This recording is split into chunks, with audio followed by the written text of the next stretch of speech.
Hey everybody, it is Daytona 500 day, one of my favorite days of the year. The Great American Race, 43 drivers, just insanity. Everybody's trying for that trophy. It just gets crazy. It's like no other race that NASCAR does in the year. Trying out something new here on the channel. Might even make a special channel just out of this style of, talking about the race and what's coming up and who do we think is going to win this race. And today, the Daytona, I had a friend text me. He said, "Brett, who should I bet on?"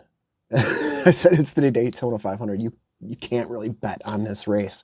However, you can have favorites and you can look at the data and the lap times and the results from the qualifying races and how people raced and just kind of get an idea of how the race is going to go. And once again, we're at Daytona. We're at a restrictor play track and the Fords are fast. Joey Logano, Austin Cindric's probably got one of the best cars in the field today, and Ryan Blaney's pretty quick too. And then you also have to look at the RFK cars. They are quick as well. Even Front Row Motorsports, they've got some pretty fast cars too. So in fact, last practice, Brad Keselowski led the charts in time, and Ryan Preece was 7th, and I believe Chris Buescher was 9th or something. So those guys are going to be fast. Penske's going to be fast. And then you have to look for the players that are always there at the end of these races. And as much as I don't like Denny Hamlin, not a fan of his, he's going to be good today. He's always there. He's always in the top 5. He sticks around to the end. He plays it safe. He knows how to get to the end of these races. So he's going to be a factor today as well. And then really no one's talking a lot about him because in his qualifying dual race, he just went to the back of the field, and that is Chase Briscoe. And if you watched qualifying, those qualifying laps, his car was infinitely faster than, well, like a 10th faster, which is a lot at Daytona, than anybody else in the field. And he put it up both practice sessions. So that car is trimmed out, it is fast, and he is going to be at the front of the field for most of the day if he can stay there.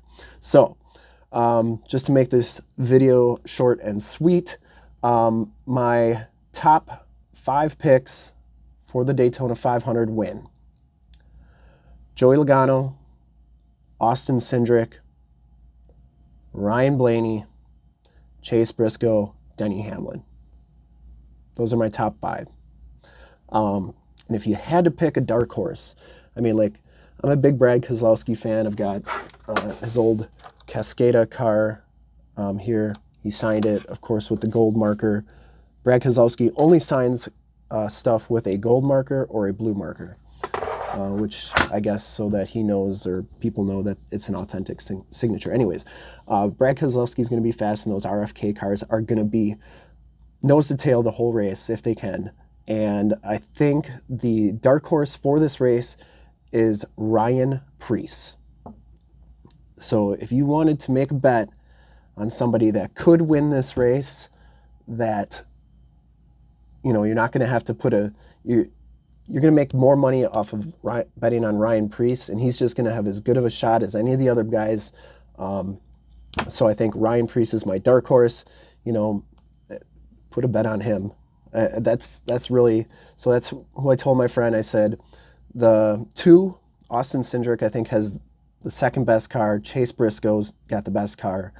And that's just time, but Cindric, one is Gatorade Dual, or not Gatorade Dual. They don't have a sponsor anymore, so somebody's got to sponsor them and step up.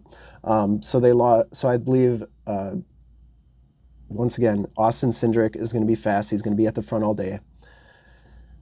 Chase Briscoe and Denny Hamlin. Those are my top 3. I think just because Joey and Blaney are always really good on restrictor play tracks, those are kind of my 3, 4, and 5 picks, and then my dark horse is Ryan Preece. Let me know who you think is going to win the Daytona 500 in the comments below, and if this goes good and a lot of people start latching on to this prediction, we'll do it every week. I can do it every week. I watch all the practices, I watch everything, and really try to pay attention to what's going on. Also, as a side note, Bubba Wallace won his duel. He might be a factor too, but definitely those 5 guys, and then Ryan Preece are my top 6. Anyways, let's go. Daytona 500 day, it's here.